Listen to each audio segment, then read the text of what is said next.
Welcome to episode 55. Daily B show with Matty B and Daniel Brown in the house. Superstar from the Sunshine Coast. I think I'm going to give this a little bit of a schmooze over here. There we go. Hey, Big D unit. Come and join the party, brother. Just. There he is. It worked. How are you? Great, mate. How about you? Good, man. Very good. Just Excellent.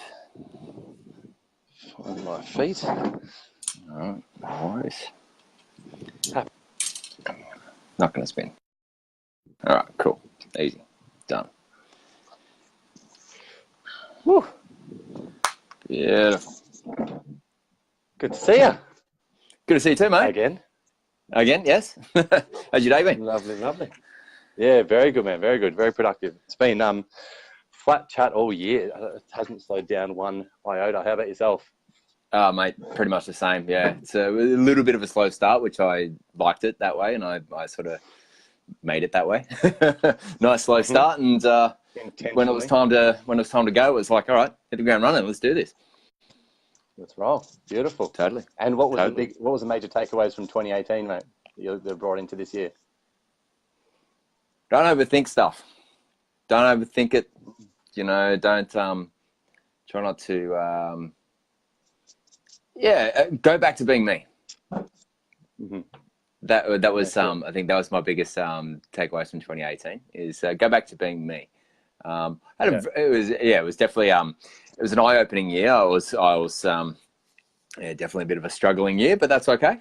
You know, it's stepping stones to better years. So necessary steps to where we're going to be. Absolutely, we'll get stuck into that as well. I'm sure as we get into the convo. But I'm glad you're back to being you, because now you can introduce yourself as you. So only let the people know who you are and haven't had the benefit of coming across your acquaintance. Let them know a little bit about yourself. Yeah, cool. All right. Well, hello everyone. I can't see any comments or if anyone's following or anything like that at the moment, but that's all right. But I'm sure. Right. Okay. Cool. Anyhow, so hello everyone. My name is Dan Brown. Daniel Brown, whatever you like to call me. I'm totally open to it. You can call me Dan. You can call me Daniel. No, I did not write the book. Yes, I didn't write those amazing books. I'm not the Dan Brown. It comes up all the time. Mate, he's not the Dan Brown. Yes, yeah, well, exactly right. No, I like it. Yeah, I'm just not the writer. But anyhow, look, I'm Dan Brown. I live in the sunny coast. I pride myself as saying that I'm an entrepreneur because I have risked everything to be able to create a lifestyle that I wanted, and I'm my own boss, and I do what I have to do to make a living and live the best life I can. I've definitely come a long way in all different sorts of things. Currently, I'm a sole person of my own company, and I sell dental equipment as my day job. So I make sure I get all the bills paid, the mortgage and done, and those electricity bills and all those sorts of things. So that's that's that one. It's got to be done. 100%. Yeah, that's right. Family man. Got a beautiful wife and two beautiful children. One's 7, one's 2, and 2 full-time jobs, right there. Totally. Yeah, there's no doubt. No doubt. Oh yeah. That's right. It's and right into right into my fitness. Never was previously, but as I'll explain a bit more about that story, is I found fitness and it changed my life. So so that look, that's me in a nutshell. I'm me. I love music. I was in the film and music industry for almost 15 years. I was an audio engineer, so I did audio engineering, music production.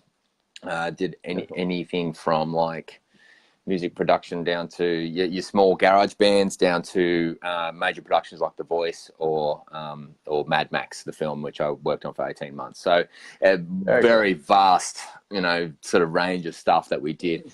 So that's definitely in my blood. That's my passions, but not a career choice anymore. So, it's all right. And I love the water. Recently, I recently had to sell my jet ski, but I'll get into that story. I had years of a dream of owning a jet ski, and I got one, and I had it for 3 years, and the best thing ever, just being on the water, You know, it's me. I love the water. So it was, yeah, you know, my dream was, hey, move out of Sydney, move to the sunny coast and live the dream by a jet ski, you know. You know, spend time with family. That was my dream. So I'm like, hey, I was going to make that happen. How long ago was that? It was just over 3 years ago, the move happened. So it was September 2015. Not very long. Yeah, so not very long. So still building. There you go, guys. Well, just goes to show it doesn't take a lifetime to create your dreams and to really start living them, does it? Well, that's exactly right. Yeah, there's yeah, and I think it was the letting go topic. You know, it sort of helps because it was I really had to let go of something, you know, in my past, and I had to let go of where I was and what I'd built in my own life to be able to take the next steps of where my dreams were, because my dreams changed. There was something happened in my life and my dreams changed, my focus changed, and I wanted something different. So it was time to make that change. I had to do it, and I had to do it hard, and I knew that I just had to go for it and make that decision and go. So I'm very goal driven. So I'm anything I want, I set a goal, I make a plan, I go get it. That's simply how it is. If I really want it, I'll get it. So that's just essentially how, it's, you know, how I like to do things. So yeah, that's and you know, there's strategies and ways to do that, and you know, some things I might talk about tonight as well, because there's there's easy ways, there's hard ways, and there's also understanding the process of achieving a goal too. I think there's you can achieve a goal in many different ways, but it's going over those speed humps to the next thing. It's like, oh, you know, oh, that's just a speed hump. That's right. We'll be over it in a second, and we're going to continue going. You know, or it's, oh, that's a speed hump. Yeah. Shit, I've just busted my tires. No, I'm done. So you know that's how I see it in terms of goal setting and all that sort of stuff. So yeah, that's you sort of created a predictable path for yourself. Yes, as much as I could. Definitely. I knew that at some point there was going to be the road of like, okay, there's gonna be some windy roads. There's gonna be some stuff coming out of nowhere. You know, there's gonna be some, of course. You know, and it's about how you react to those situations is what matters in the end, and how I feel. It's had to be in your own mindset. Is how you gonna accept that. How are you gonna be mindset ready to take on these challenges? And that's been my journey for the last 3 years, is how am I going to get my mindset ready to take on any journey possible. So beautiful. So before we get stuck into the steps of and the how-tos of manifesting and goal creation and dream living, paint a little bit of a story for us, man, about sort of where you were, and because obviously it wasn't always like this, and you were living and doing a really good, what society would deem as a really successful career and living a successful life, but obviously things changed. But can you paint that picture of what it was like really for you on the inside at that time before really stepping out and creating those changes? Yeah, sure.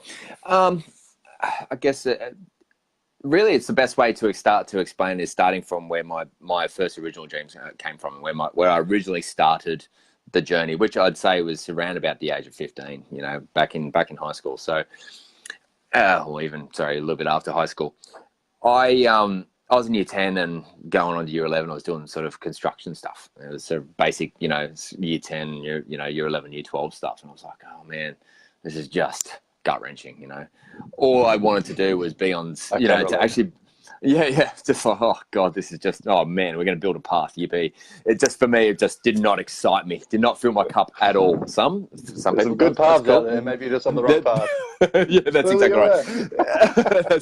That's right. So I was like, well, you know, I just didn't feel right. I didn't feel like I knew where I was going. But the one thing deep down in me was I had a passion for music. I had a passion for getting up on stage, even though I was terrified. I had some horrible experiences being live on stage as a musician or a singer or a rapper or a drummer or a DJ. I had horrible bad experiences and massive stuff ups, but I also had some great times on stage. That's right, yeah, and so I knew that there was a passion for music there, and I just, at that time, my parents were split, and then my mum had a stroke in 1996, and she was heavily disabled, and during that journey of her recovery, she ended up becoming very suicidal. She always tried to kill herself because she was so disabled and lost all her mobility, and my dad had left, and went and created a whole, new life for himself. And I have no disrespect for him in that. I knew he had to do what he had to do, and he was still close with us as much as possible. But he moved on, and then I saw myself, it's just me, my mum, and all my street buddies, which pretty much I just smoked weed with all the time, and did some dumb shit, really, being totally honest. And luckily I never got into trouble for doing anything stupid, so I didn't do anything stupid enough to get in trouble, so that's all right. Maybe not with the authorities. Yeah, that's right, exactly. So I was like, I just had this passion for music. And anyway, and I had a friend of mine who I was doing some DJing with, and he said, oh, you got to come and do this course I'm doing. I said, oh, what is it? He goes, oh, it's a DJ course. I'm like, oh, is it? And no, it's audio engineering. I'm like, huh? What's audio engineering? What's all this? Anyway, and I went into this JMC Academy and went and checked it out and went, oh, yeah, God, mixing consoles, this, microphone.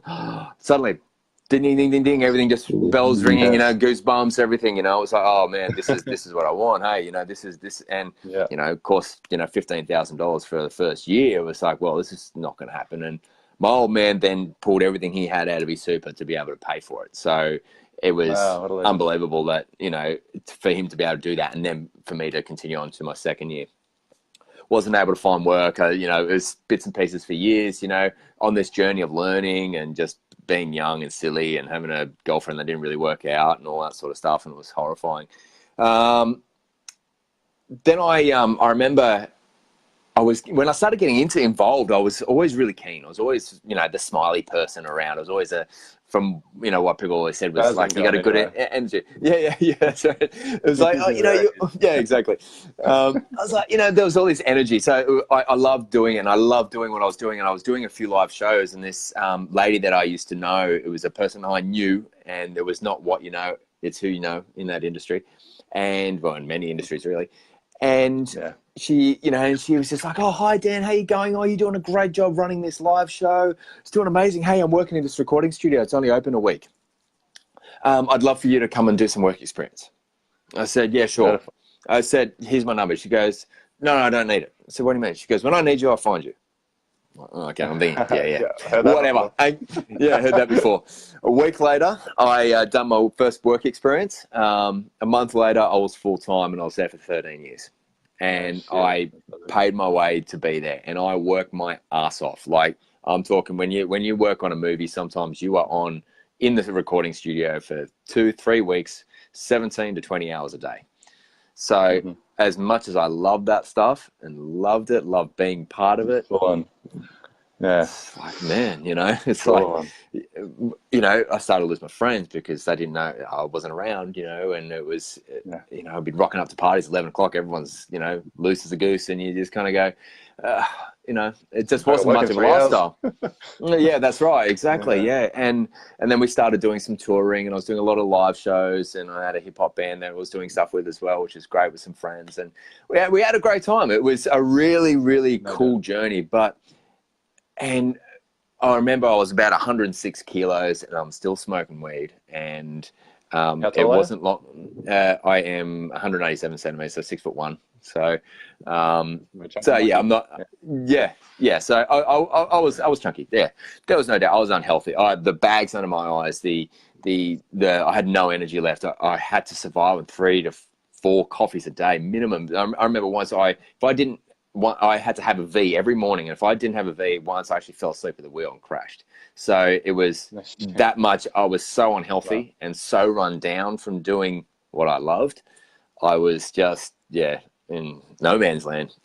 And my mum was very, very sick at this time, and I moved out of home with my wife, and we ended up falling pregnant, and she fell pregnant, and we had our first child. Oh God! So I would have been sort of late 20s, and I by this stage, I was late 20s, and I've been on this crazy wild journey, which I hardly remember half of it, and I was like, I had to really pull my shit together. I was having a kid. I couldn't be this touring musician. I couldn't be this audio engineer who was never home. And after 3 or 4 months of having him, I, you know, started falling back my old ways, and I still was working my ass off, and I was never around, and I never saw him, and all these things I've missed out on being that, you know, being in the studio going, oh, you know, I would need to be in the studio. I have to be in the studio. That's what I had to do. That was what was all about, was being in the recording studio. And yeah. But I was going, but I feel sick now. I feel sick being now. I'm missing so much. I'm missing so much of my children's life, my child's life, and my wife and everything. And I tell you how she held on for that long, I must say, it was, you know, unbelievable. I remember my very first conversation I had with her. I said, my job comes first. This is me. This is who I am. My job comes first. I can't believe I told my girlfriend that at the time. Well, not even a girlfriend. I said, my work comes first. So you got to accept that. You know, I mean, really, you know, I couldn't believe that that's what I'd actually said. But that was my work ethic. But that's what it is sometimes. That's a lot of people are like that as well. And you've got to acknowledge 100%. That where it's at sometimes. So yeah, that's right. Values, then. That's right, yeah, and that was my value, was the music industry, and that was that. It is what it is, and I was like, all right, cool. Well, I'll anyway, I started to get my stuff. You know, tried to think about getting my shit together, but really, I was going downhill. Then suddenly, one day, my mum died. I woke up one morning on Valentine's Day in 2012 and found her passed away in bed. Oh wow. And we had a bit of an argument the night before. So at that point, those weeks sort of leading up to it, I wasn't feeling very well. No, we'd seen the doctor. She was going to see the doctor that day, and I was going to take her there. I was going to take the time off work, but I couldn't get the time off work. And so my dad was going to come and do it, or we're trying to get a friend, and it was so many different things. We couldn't do it to get her to the doctors. Yeah. And so I was like, you know, anyway, and she ended up passing away. We actually don't know what she passed away from. It's either accidental overdose or a heart failure. We actually don't know. And everything hit me. Within days, you know, I was at the most rock bottom of my life. Everything just shut off. You know, I was in, like, just dropped. Just everything dropped. I had no focus. I had nothing. It was just, there was nothing there. The grief was horrific. The drinking came quite severe. I was starting to get to the point that I couldn't go a day or a couple of hours without having the smoke, because I just couldn't deal with the grief. Because every time I ran out and had to go and get more, it was like, oh, you know, the grief would just kick in even worse. And then I was just sleeping. And then when I slowly started going back to work after a couple of weeks off, it was just, I'm just a zombie in the studio. And it just really was not good. It was horrifying. It was scary when I think about it, and seeing some of the photos or anything that I went through or anything like that. It was, I really took that grief really, really hard for many reasons. And then this is the turning point. I remember I was sitting there one Saturday morning, and my wife was at work. And I'd never wanted to be alone and get high when my son was around. And God, he wasn't even one at this point. Oh no, he was. He's just not long-term one. And I remember sitting there, and I just went, oh my God, you know, I was just, all I could think about was getting high, so I could stop the panic attacks and the grief that I was feeling, and the horrible feeling inside. I couldn't get rid of that. And I just went, oh my God. And I had lost contact with a few close friends during this period of me losing my mum and stuff. And they were on a dark path. They were going down a really dark path themselves, and they weren't going anywhere. They had no aspirations to go anywhere in life. They had nowhere to go. And at the time, I'm not sure what they're up to now, but at the time, they just really had no drive to want to do anything. And I could just see myself going down that path. I could see myself going nowhere. I could see myself not getting married in July that year. I could see my wife not wanting to marry me. And I was like, why would she? I've got nothing to offer right now. I feel like crap. I look like crap. I can't perform in the bedroom because I got no energy. You know, it was just nothing. It was just like, well, what is this? And I just went, that's it. Stopped. I just made a decision. This is not me. This is not the person I'm going to be. I saw two roads. I saw a fork, you know, the Parfin road, and I just went, it's that way or it's that way. And I went this way. That's it. I stopped. I stopped smoking weed. I stopped drinking, and I went on a health kick, and started at a gym. 26 kilos later, dropped a hell of a lot of weight. Not in the healthiest way possible. It was a bit of a health stress, but, you know, dropped so much weight. I was a totally new person. Everything changed. My vision started to see that my importance in life was more than my work, and it was more about family for me. And I was like, the family is where it's at. And I always kept going, you know, look, there's Sunny Coast. I kept going up to see my dad in the Sunny Coast, and I'm like, I kept coming up going, oh man, I love it up here. I feel more up here, more at home up here than I did in Sydney. So and just a minute with respect to that fork in that road. What taking yourself back there for a second, like what were the two paths that you essentially saw? And if you had kept going down that path, what did you envision for yourself that was really the catalyst for making that change? Because obviously you're in a lot of pain, but what was that future thought that really fucking hit home? Losing my family, not being able to see losing my wife, not being able to see my son, not being able to take care of, my mum's finances, because everything had fallen on my lap with all of her finances and everything like that, and all her medical bills and all that sort of thing. And I could just see everything just disappearing, and everything my mum had left me just gone. I could just see everything just vanishing and not being worth it. It was like, what sort of life is that for me and my family, and then not being able to be with the people I love. What is that? I couldn't see that as any sort of path. I just going, and it was so clear. It was the weirdest thing. I could just see myself like just being in ripped clothes and overweight and unhealthy and being a bad person to people and not being good in any way, shape or form. I just couldn't. I was looking at myself going, I look like a bogan bum from Western Sydney. That's what I look like. I was like, that's what I could see myself. I'm like, no. I could still be in there in heart, but no, I didn't want to look like that anymore. I didn't want to be that lifestyle. I didn't want to be around the environment of everything that was bringing me down, and I didn't know how to pull myself from that. I didn't follow, life coaches, or didn't do the whole, looking at health, good stuff on Facebook and personal following, positive stuff. I had no personal development, wasn't really there, but from that point I started to find it. Tony Robbins was one of my biggest inspirers, and so it was that. So I saw that dark path. Right there, and then I saw a path of a new person, someone totally new. It was still me, just a new version of me, and that's what I saw right there, was this whole new fresh path. And I'm like, was it your own mindset that found that new path, or was there certain people that come into your life or certain things that you saw other than your dad up in the Sunny Coast that triggered that new path as a potential?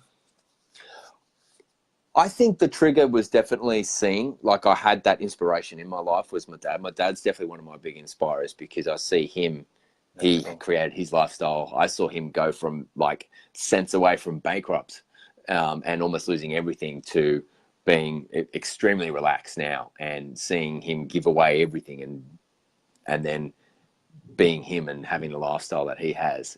And I saw that and I was like, I want that, I want that, more of that lifestyle. I want to get to the Sunny Coast and live on the water and live in a big, beautiful home and be near the beach and have friends and, and beautiful friends that all lift each other up. I guess I kind of saw like a happiness, like a happy glow around me almost, I think. And that's what I saw. And I was like, wow.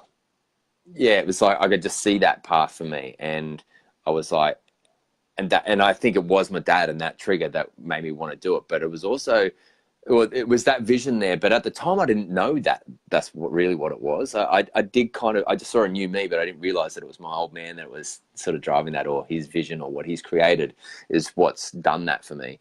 Have you told him now, really? Bits and pieces, I think. Yeah, I think so. Yeah, no, I have actually. No, I have. He's a very quiet person, so I don't get a lot of feedback from him. And he wouldn't be watching this tonight. He wouldn't be sitting on Facebook watching this. But I'll definitely tag him in it. That's for sure. That's so good. But and I guess I just then started to lose that, for me, that work ethic for me. After that, it was like, it's not about me anymore. And it was like, oh, Dan, hey, can you come into the studio and do this? I've got to do stuff for the kids. So find someone else and, you know, I can come in at this point. Oh, yeah. Oh, no, we can't do that. But, well, I can't get there. Okay, well, I know what to do. We'll make it work.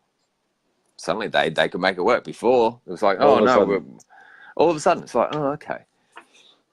And it's like, oh, there you go. So for me, I desired something different. There was no doubt. There was something I desired. I desired a new lifestyle or something, and this is the only way I knew. So it was just like, you know, I had to just get healthy, try and start to feel good about myself, and move on. And that was the Kickstarter to this beautiful path that I've been on in the last sort of 6 years since then.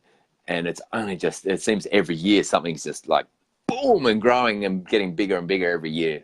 And that's where the, yeah.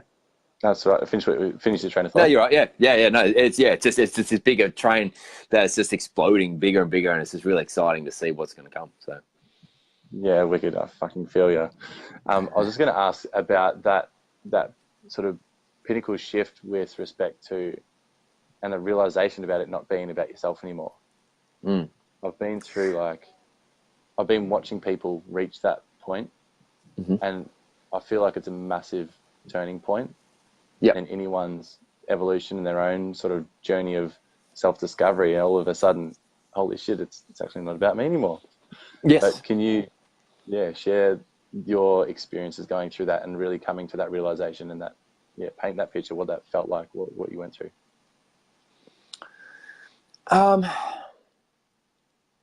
It was a little bit of an ego shutdown in a way. A little bit is a fucking big one.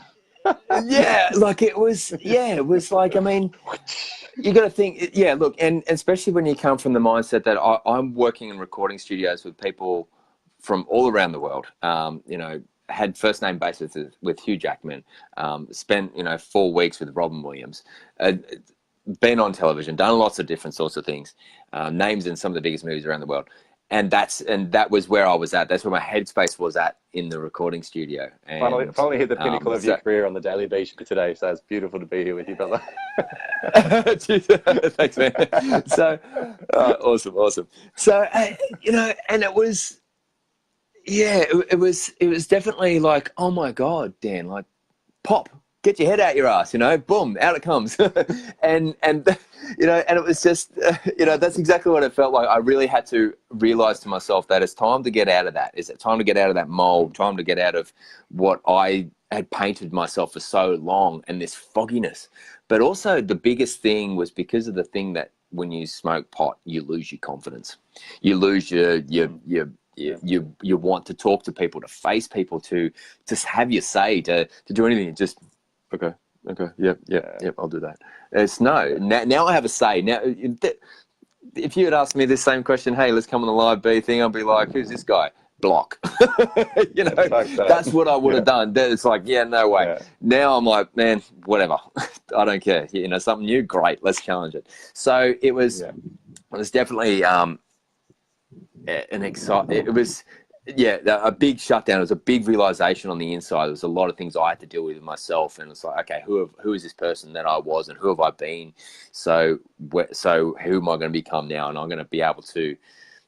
But the biggest thing for me too, though, is that I had to make sure that I was good. So I had to make sure I was getting healthy. I was getting good. I was seeing psychologists. I was seeing people to deal with my demons, so that I could move forward, and be able to love people. And I still had to try and figure out a way to fill my cup to a point so that I could still love. Just like, when you're on a plane and, when the things drop down for your oxygen, you got to put on yourself before you put on someone else. So as much as I had to, pass on that, that get rid of myself and it's all about me, and say, okay, it's actually more about so many others. And now I can love others because I'm actually healthy and I'm actually out of my own ass, and I'm actually in a better headspace, I guess. So it was the realization was up and down though. Like there was so many. It wasn't just like, oh yeah, cool, great, I'm out of my own ass, great, I'm gonna be this. It was it was a wave. There was a lot of ups and downs trying to deal with that. But one of the biggest things I had too was, in the place that I loved doing what I did, I was miserable. And one of the things that I had, and I actually haven't really lively said this out to anybody or posted about it, I feel like I want to talk about it. So I never really spoke about this, but I had worked with a couple of people in my recording studio that were not very nice people. They didn't treat me very well. They treated me with a lot of disrespect, did not take me for who I was, and did not let me have a say. They were very passive aggressive. And I actually had to do 6 months of counseling to learn how to deal with that passive aggression from people in the recording studio. There were some beautiful people there that I absolutely adored and loved and had respect for, but there were a couple there that just really brought me down and made it a very unbearable living space. I remember walking into the place that I loved with anxiety, sweating, in the middle of winter, freaking out. What was the process? How did you overcome that, break through that?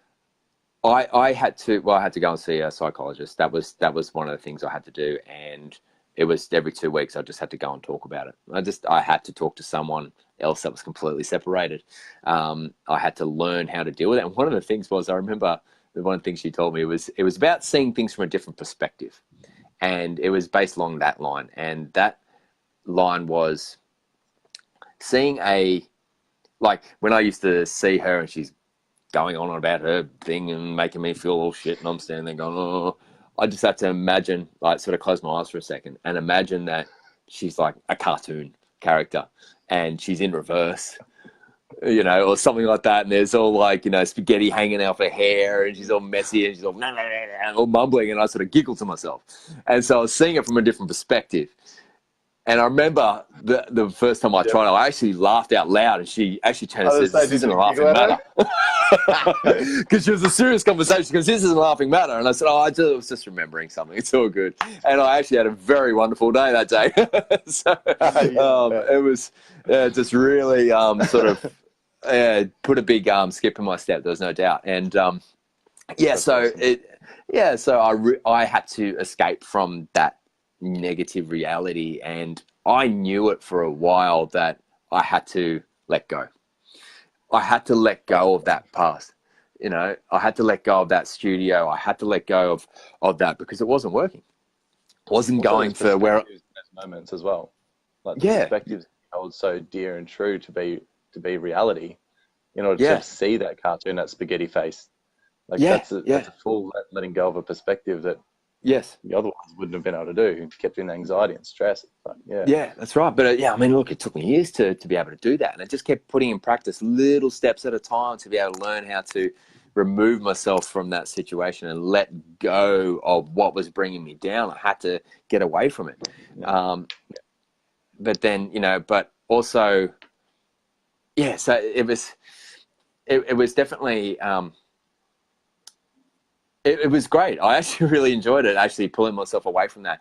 And I was starting to get into that mindset at that time of, okay, what am I going to do? How am I going to get out of this? And I started looking. It's like, how am I going to branch out? How am I going to change? I thought the only thing I know is audio engineering, and I'm bloody awesome at it. And I was like, well, what am I going to do? And we decided, I said, look, I always wanted to move to Queensland. So look, over a few years' time and a few things like that, I remember we were going on where were we? We came up to Queensland again, and it was it was in January 2015. So we came up here and was visiting my dad. I remember driving around these houses going, look at these beautiful places. Oh my God. And our house in Sydney was going through the roof from a massive boom. So we were like, whoa, hang on, I'm watching this house just climb. And we're just like, okay, cool. Look at this. Oh my God. We have to live it. It's unbelievable. And I remember we were driving home from Sydney, and I said to my wife, I said, in September this year, we're moving to Queensland. She went, yeah, right. Good on you. She had no belief in me at the point that I was going to make it happen. At that moment right there, I just said, that's it. It's happening. This is how we're going to make it happen. And I went back to work, and I got told I had to go on long service leave. I had to take my long service leave time. So I said, okay, cool. All right, no worries. I'll go and take 5 weeks, half it or something. And I took a bit of time, relaxed, and I went to LA. went to go on, no, sorry, I came up to Queensland again. That's right. And I was looking for work up here. I went to the Gold Coast, Brisbane, sunny coast. I was looking for work in recording studios. Nothing just sort of was there. There was nothing that was going to be stabilizing for me. And I was like, oh, this is just not going to work. And I was quite deflated from that. I was like, no, still got to drive, got to do this. Then I went to LA. I flew myself over there, spent 7 days over there. I went to all the big studios that I could, everyone that I knew. Everyone. Yeah. I walked into every big recording studio, every major label that I knew, and I was hunting where I could live, checking it all out. I hated LA. It just was not for me. I was like, oh man, this is not a place for me at all. Like, yeah, no, this isn't going to happen. And I kind of got offered a work at Warner Brothers, and I was like, okay, but I had to start right down low again and work my way up again. And I was like, man, and I was just said, look, you got to be honest with me. What are these sort of rates? You know, what am I going to get paid? You know, and finding out that most of these guys are on back-to-back movies and pretty much in the studio 23 hours a day and earning half of what I was earning now, and I'd have to move my whole family to LA. It's like, that doesn't sound good to me. I can't see it happening. I could see that there is a build. There's definitely a place where I could go with that, but it wasn't where I wanted to go. And I came back from LA going, oh my God, it's all over. Deflated. My dream's gone. I'm like, no, it's gone. And I'm like, maybe I just need to go and join my dad's dental company and, you know, sell dental equipment for a little while and, you know, and find my thing, you know, find my feet, move to Sunny Coast, get that lifestyle. Maybe it's in front of me. Maybe I should just say, Dad, come on, let's do this. And I called myself, said, Dad, we got to do this. Come on. I want to move to Queensland. I want to join your company. Let's do this. Time to strip everything I have in my own life and let's start again. No, you love the music industry. It's not going to happen. Anyway, we went to a funeral and I was all dressed up in a nice suit not long after that. And I went to my dad's office and the sales manager was there. Hey, how you going, Dan? Oh, great to see you. Yeah, good. How's the music industry treating you? Oh, shit house, mate. I hate it. Right now it's terrible. So cool. I got a territory in Brisbane. Do you want it? I went, fuck yeah, let's go. Yes. What happened? Where you at?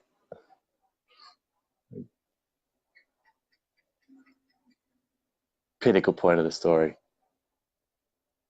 Murphy's Law. So Dan will probably drop out for some reason and come back in a second. LA. I've only stopped over in LA, but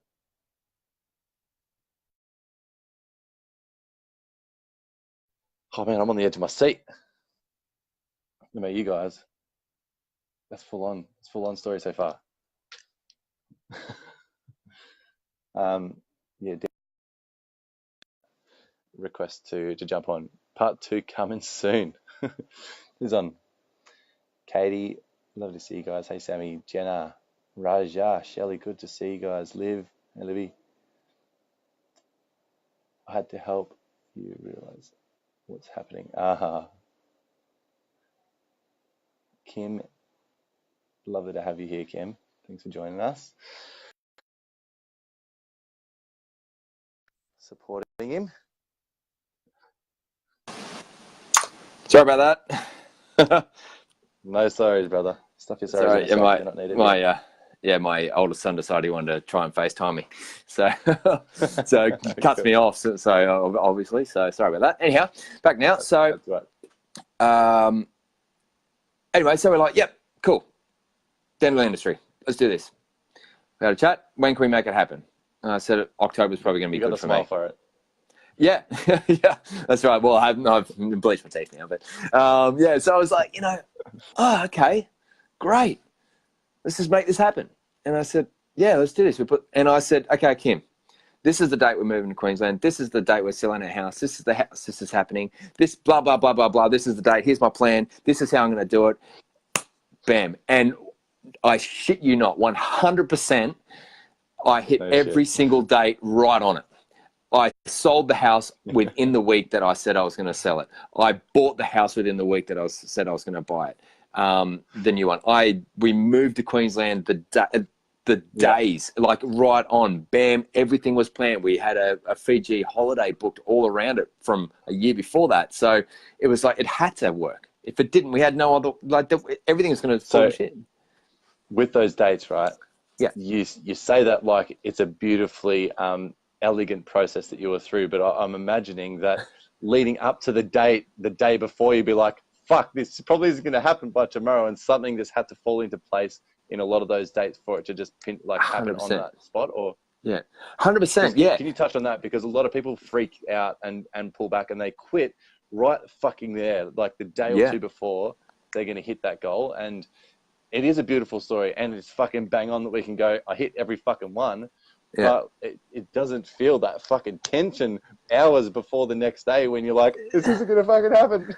Oh, mate, yeah. Like the stress that I went through was insanity, because we were trying to, there were so many things that had to happen for everything to work, and it all had to happen in order. And if it didn't, it was all going to fall apart. I mean, I was trying to tell the bank that I'm leaving the music industry I've been in for 13 years, starting a whole company, joining a company to be an entrepreneur, and I'm going to pay my mortgage. I'll pay my mortgage, and I'm going to move to another state, and it'll be all sweet. And what about your wife? Oh, well, she's gone on maternity leave, so, because she was pregnant with our second, and I was like, oh God. And so the disaster of, if it was like, if I made this happen and this happen and this happen, and if that didn't happen, none of the rest could happen. So every step had to be so carefully planned, but I knew what the next step was after. I knew what the fallback plan was. I knew what the contingency plan was. And it was so stressful to every single step. But it was just, I did whatever it took to make it happen. Yeah. Late nights, long nights, tears, just so much it took to be able to get there. That it really was not just a like, hey, let's go to sleep and it's all going to happen. It was really, really, really stressful. And my wife was still in very much disbelief that it was going to happen, because it just so much stuff had to happen for it to happen. And I couldn't leave my job until I said that this is when it was going to happen. And I had to do it on a certain date so that I knew that I could tell them I was 4 weeks, and I was going to be stopping on this date, and then 2 days later we were jumping on a plane to go to Fiji. So it was like, so there were so many things that had to happen in perfect sync. Perfectly. But there was so much stress. I remember we were driving up when we moved up here, and I just couldn't sleep the night before because I was so excited when we were moving. And I jumped in the car, and we're driven up here, and I just driven straight through from midnight to 1 p.m. Just bam, I was so wired. And, the kids and the dogs and my wife, we're driving up. And we were driving up to the house, and it hadn't even settled yet. So we hadn't even settled. So I wasn't even 100% sure we were even going to be walking into our house. Like, our contingency plan was my dad's garage was where we're going to dump all of our stuff into his garage. That was the backup. Yeah. We were there going, oh my God, and I remember getting to my dad's. We drove past the house. We had a look and I actually drove past my jet ski that I was going to buy the next day as well. And check that out. And went to my dad's house, and I'm pacing up and down the house, and I called the real estate agent. Oh, they haven't settled yet. No, there's been some delays. And I'm like, oh my God, just freaking out. I remember the sweat and the panic and the sweaty palms, and going, there was that, oh my God, it's not going to happen. It's not going to happen. But I'm making it happen, Dan. You're making it happen by doing it, and just think positive. Just, it's going to happen. It's going to happen. It's going to happen.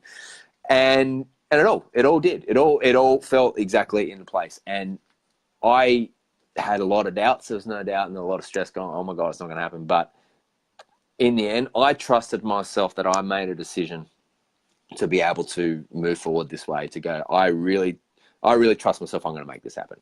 And I really just had to just go 110% and say, here's my goal. Here's the path. Okay. Can't take that path. That's right. We'll go this path instead. Okay. All right. We'll keep, but the goal never changed. The goal was always the same. Yeah.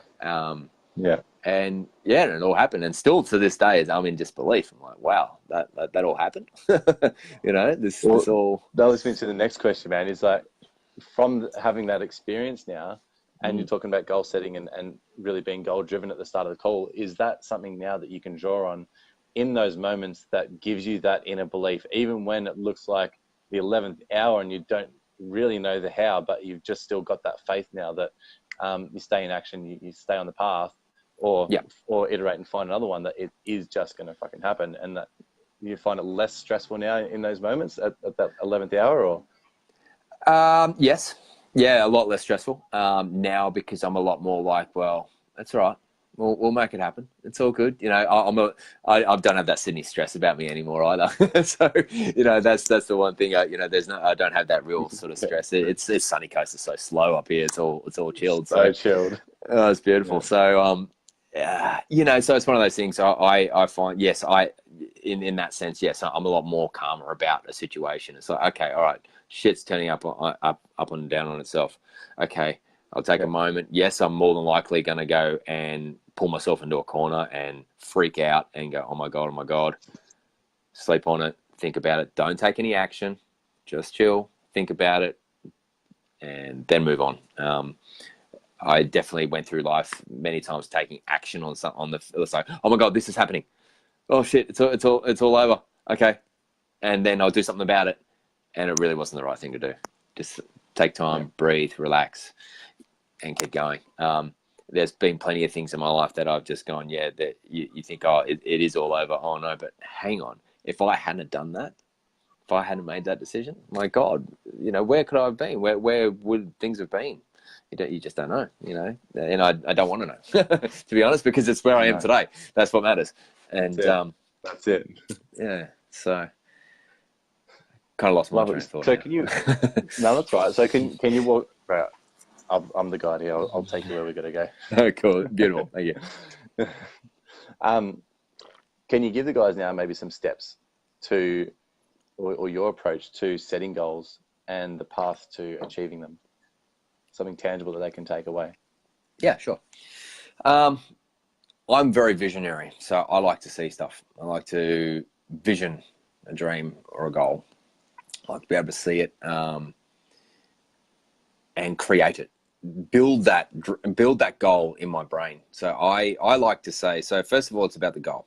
Okay, this is the goal.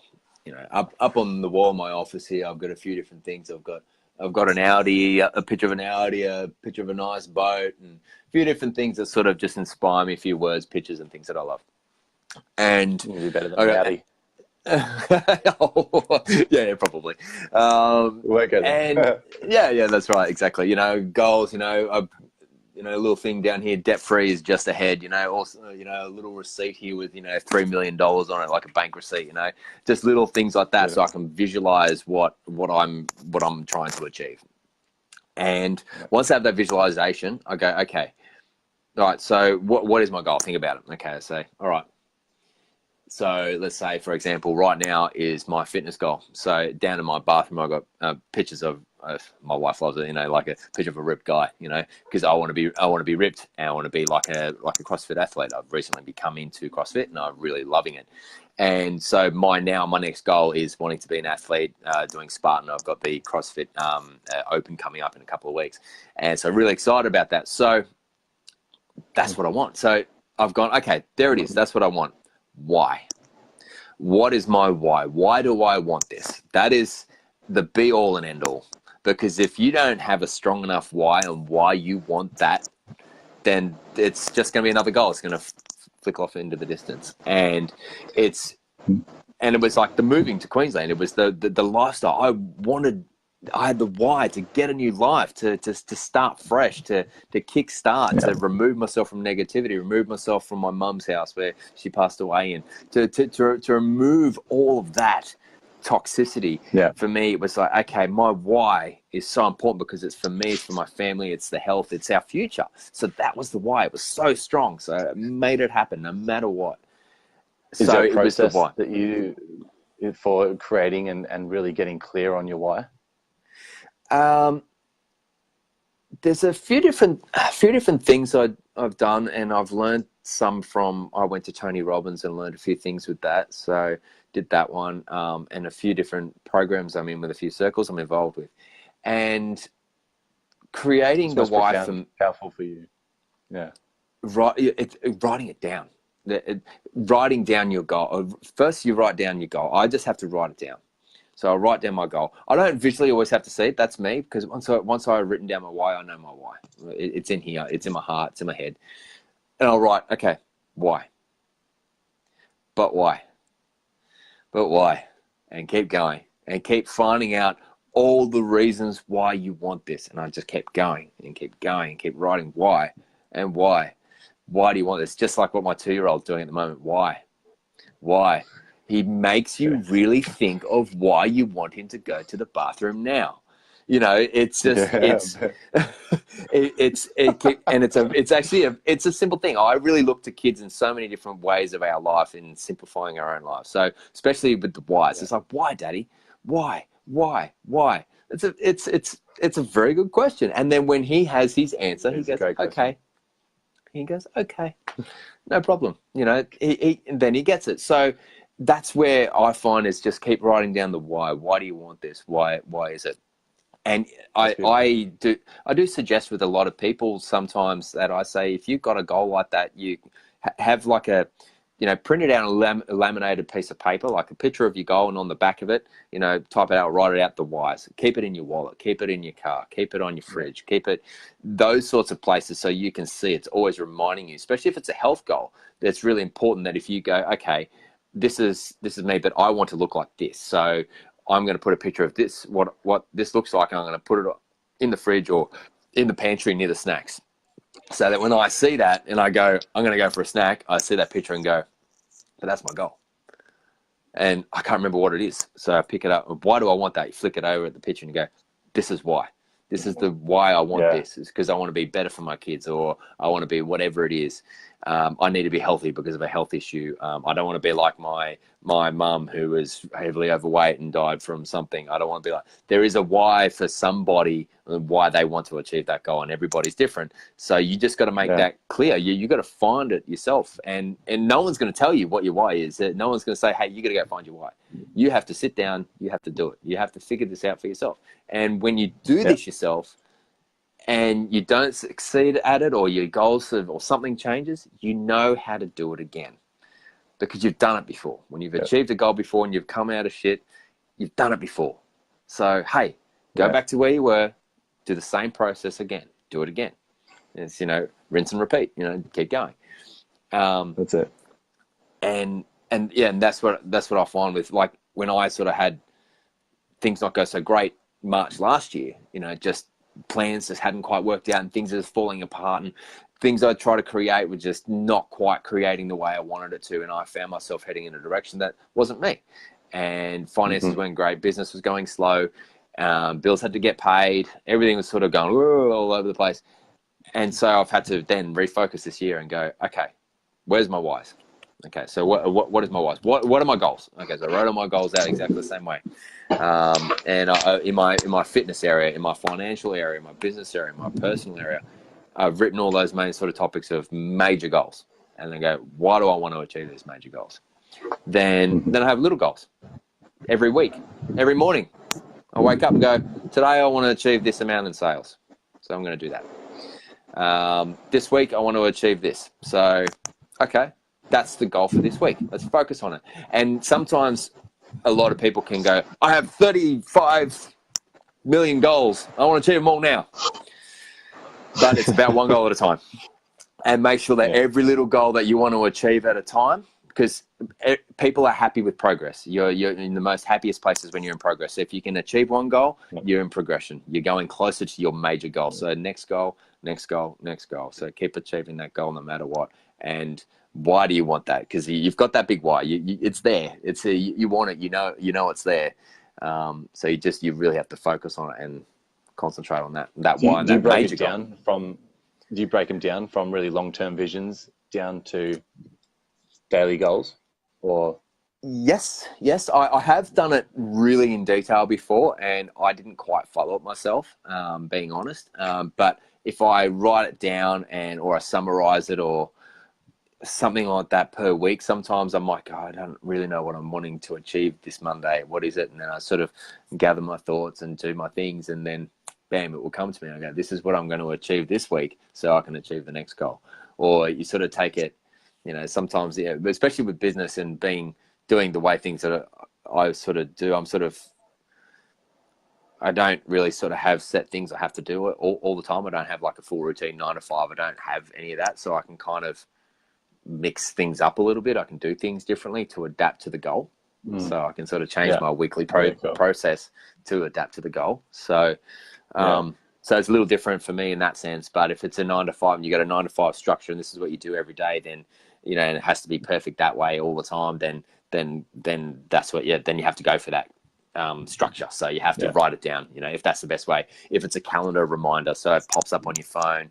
If it's you know, if that's the way you prefer, is it little pictures? Is it little sticky notes? Is it, you know, anything like that? Or is it a diary? You know, is it a diary? Am I going to achieve this day? Or you just, it's getting it out of your head, because there's so many things that go on in your head that I think once you write it down or put it on paper or put a plan, it's out. It's now out of your head. You can think about other stuff, and then you can go, oh, hey, there's that goal there. I can see it now. This in my vision. So time to go for it, because it's So a couple of things come up for me, man. Yeah, one of them is that going back to your little boy, always asking why, and it was a conversation. Katie, who's watching as well, we had a conversation today about how really to open up and authentically express yourself and really be in what you're about. Kids are the best at doing that, and they really are like their own authentic expression. So have you found in your journey of sort of self-awareness and self-discovery and going through this process that you're actually reverting back to a lot of your childhood ways in that inquisition and just opening up in that authentic self-expression as well? 100%. Yeah. I totally think that I have, and I believe in that. There was actually going to that. There was a little thing that we learned with Tony Robbins was shake that ass. I don't know if anyone's been to a Tony Robbins thing, they talk about shaking your ass, because when you shake your ass and you dance and you feel some good music and you just get into it, you're going to feel good. You're going to put a smile on your face. Everyone does. As if anyone who's watching this now, just sit there, just shake your ass. You're going to put a silly smile on your face. And already you're making a good expression. So when you look at any child and they're sort of like, or they're upset about something or whatever, and you just go like this and you sort of smile and you shake their ass, they're going to do that. Or if they hear music, they feel the rhythm and they're going to shake their ass, and you turn around, they're happy. Anyone on a dance floor is happy because they're shaking their ass. But kids don't know that they have to do that. When they're growing up, they don't know they have to dance to music. They don't know. No one's telling them that. They just feel it. So they just dance. And so it's just another thing that I've taken from children. It's like, okay, it's like, wow, they're so fresh, they're so raw. That's their vision on things, that they haven't been painted by society in any way that you have to dance to music. They just know that when they dance, they feel good. So, hey, why don't we still do the same thing? You know, why don't we get up in the morning? The amount of times that I've gotten up in the morning and I've chucked on, you know, Justin Timberlake's, you know, happy song, and, you know, all those sorts of stuff. I got this feeling, that's right. Yeah. And, you know, all those sorts of songs, you just crank it up loud, 5:30 in the morning, you know, and I'm dancing around the kitchen. My wife's coming out going, what the fuck is that noise? The kids walking out going, what's going on? And I'm jumping around the kitchen. Suddenly the whole house is happy within 10 minutes, you know, and, you know, and I'm, you know, and I'm a bit behind the time because I'm too busy dancing, but, you know, but everyone's got a big smile on their face. And I've learned that from my children. You know, I've learned that because I've seen that, you know, them do that. They've taught me that. And I think, there's so much we can learn from children, and it's like a baby's eyes. When you look at a baby when they're young, and they've got these big wondrous eyes, and they're like, you know, wow, look at this wonderful world, everything's so new and different. Wow, check this out. You know, why can't we still be the same? You know, why can't we be? We can. Wow. You know, we can. That's right. If we choose to be, we can. And I think that's a beautiful trait from children, because I think it's just seeing that is. It's wonderful. Well, I love it.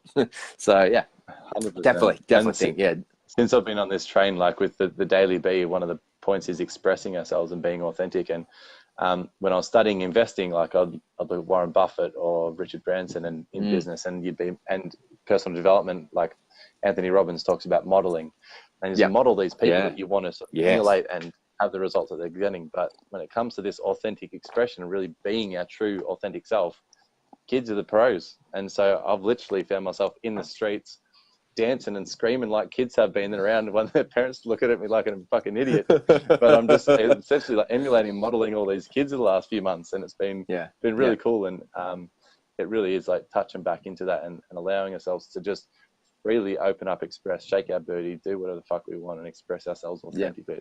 It's really powerful. Yeah.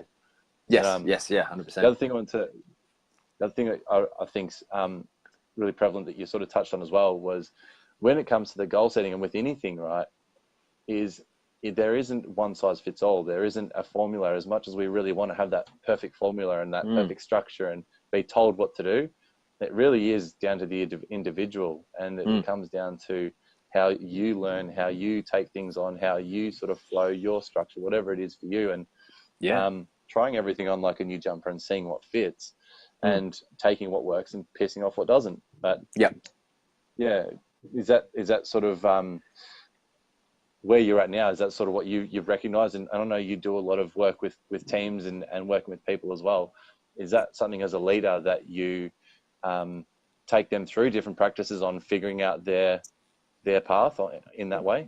Yeah. Oh, totally. Yeah. Because as you said, everyone is their own thing. You know, everyone is their own person. So everyone has a different way of doing things. No one's the same. And that's what I think I love about that, is that you have to cater to that. So yeah, you have to, and it's creating yourself. And when you're proud of something you've created and a system that works for you, you're proud of that. You know, that's your baby. You've done that. So you've gone, okay, I've created this this method that works for me, and it's perfect for me. There's been plenty of times I've been to personal development events and they're talking about this and they're talking about that.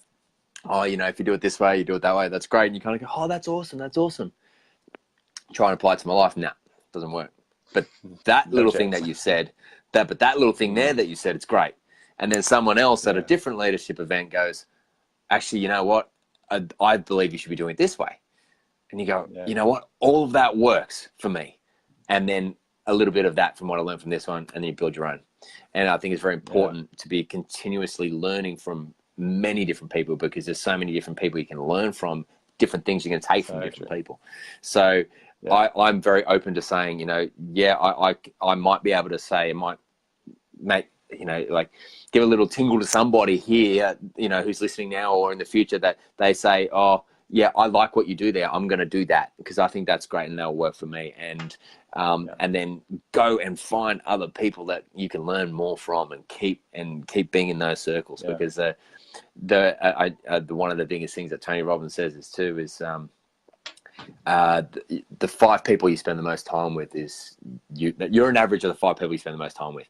And I 100% believe that is 100%. I've seen that through my journey in my life, and I surround myself with as many beautiful people as I possibly can.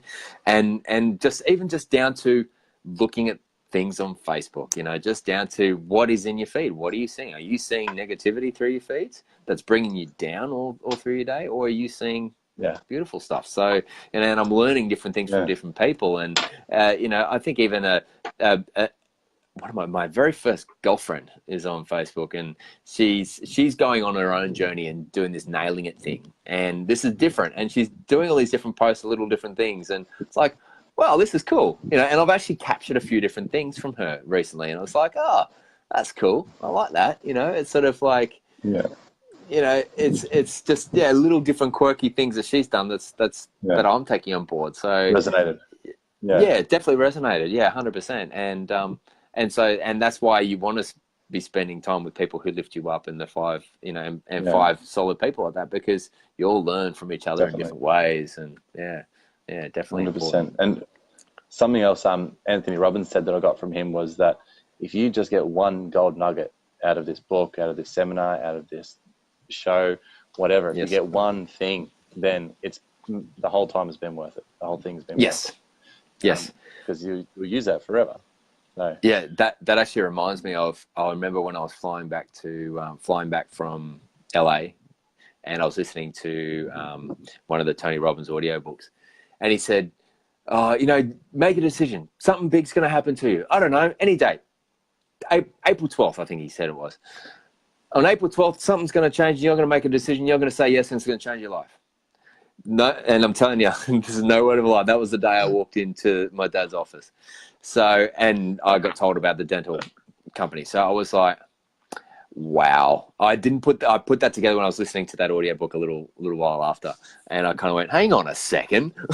Just Hold like, on. what? Rewind. That's just a little weird. So yeah, and so it was just that one little thing that just it was in my subconscious. It just sort of resonated. Anyway, just a little snippet there. But the other thing people don't realize is that it's not just the person that you're hanging out at work with, but if you're going home and you're picking up a book from Martin Luther King or Nelson Mandela or Anthony Robbins and you're reading that every night, that's a person that you're spending time with. You can spend time with Richard Branson and Warren Buffett and Mother Teresa. People like you can spend time with whoever you want, essentially, and that's the beauty of reading as well, which is why it is so imperative and so important.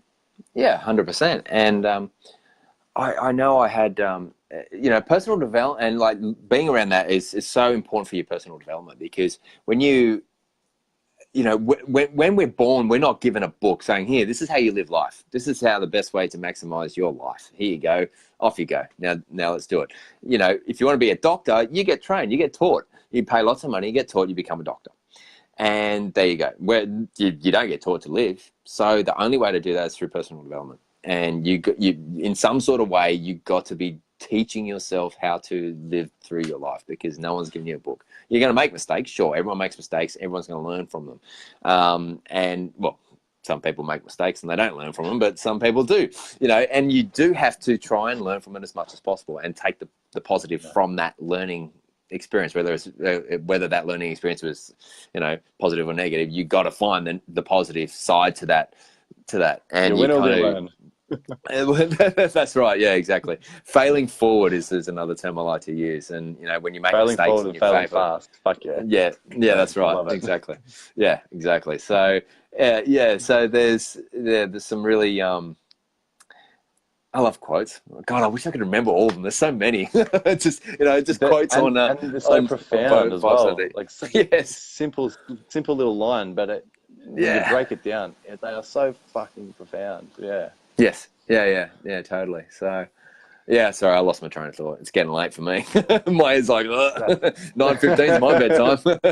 But anyway, no, sorry. Keep going. That's cool, man. I'm conscious of time, and I do want you to thank your beautiful partner and wife for allowing you to come and spend this time with us away from parent the kids. I will. Is there something that you'd like to, or that you feel you'd like to pass on to the guys that are viewing and anyone that's going to watch the replay of this as a final note and something gold to take away? I think, look, one of the things I was kind of going to go and touch on and didn't end up getting there, but one of the biggest things that I found was in my transformation, in my lifestyle, in my mindset and everything, actually, I believe has come from nutrition. A lot of it has actually come from changing what I put in my body. Being healthy, eating good foods, and less toxic, not just from people around me, but inside my body, removing the toxins from my body and being as healthy as I can be, finding something that, gets all the endorphins running, which, my fitness, I go to the gym at 5 a.m. every morning. CrossFit is what I found recently. I used to just do normal gym, but now I'm doing CrossFit. Those sorts of things for me, I never thought would be part of my life, but is part of my life. And I stress when I can't go to the gym or whatever, it's exercise and fitness and healthy, and being healthy has been 100% one of the biggest things in my life that's changed my life. Being able to, getting my confidence, being able to take my shirt off at the beach, being able to feel comfortable in the mirror, being able to put on nice clothes and look good, and all that sort of stuff for when I have to go to an appointment or something along those lines. All that ties in to a healthy mindset, because when you're feeling good internally and your body's not fighting toxins, you can have a healthy mind. So healthy body, healthy mind, healthy mind, healthy body. Gotcha. Same thing, and it's all entire. So you can be as positive thinking as possible, and all that 100% has its piece. I 100% agree, but I also 100% believe that physical health is extremely important. And that's one thing I like to try and teach people, and I'm learning and studying so much more about that, because I want to understand how nutrition has such a big part on people's lives. And that's one of the things I do coach, which is getting through nutrition, making a 30-day transformation and changing your body. Get your health back on track. It will also help you get your mind back on track. I think that's my biggest thing, and that will help you achieve your goals because you're more confident. You're more, you're going to achieve these goals. You've got a clearer head. You can focus on these things. That's my biggest thing that I believe in is that and goals and your why. So nutrition, beautiful, goals and why. My 3 biggest sort of things that I live by, and pinnacles. Yeah, and those things that changed my life. So we got a message from your stalker. It also helps when your husband has a great looking birthday suit, she says. Oh, hello, Kimmy. It makes a big difference. And hey, when you can perform in the room too, because you got the energy. Happy days. That's exactly right. Happy wife, happy life too. We got to wrap this up real quick. It's getting steamy. Exactly, yeah. Oh, totally. But that's I feel like we've literally just scratched of the surface, and I appreciate you jumping on and sharing your story, opening up and really allowing yourself to be vulnerable and authentic with us as well, and just putting yourself out there so other people can really draw from your experience and your strength as well, and see that there is light at the end of the tunnel, because there's a lot of people that are going through their own challenges and facing a lot of the stuff and being in the places where you have been, and now to see someone that at where you're at now and glowing inside and out, it's fucking amazing. So thanks for connecting. Thanks for joining us. Grateful for having me. So, that was fantastic. So thank you very much. And I feel like a counseling session, actually. I just got it all off. It's great. I'm going to go to the gym. I'll send you the invoice. Yeah, exactly. Well, thanks for everyone who's had a listen. And, if you have any questions or want to chat or whatever, just shoot me a message. I'm very open. So go for it. Where can everyone connect with you? What's the best place to connect? Facebook, definitely. So just jump on Facebook. Click on my link. I'm open to friend requests. So just friend request me, send me a message, whatever, for a chat, hang out, whatever it is. I'm very open for any of that stuff. So beautiful. Daniel Brown, he's the one with the beautiful smile. Thank you. There it is.